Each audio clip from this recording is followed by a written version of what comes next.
vam dete opet. Ko ti ti? Dete?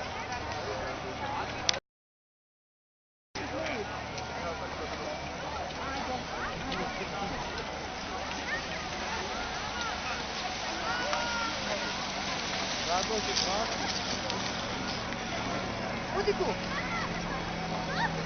Čuvajte mi se, čuvajte mi se.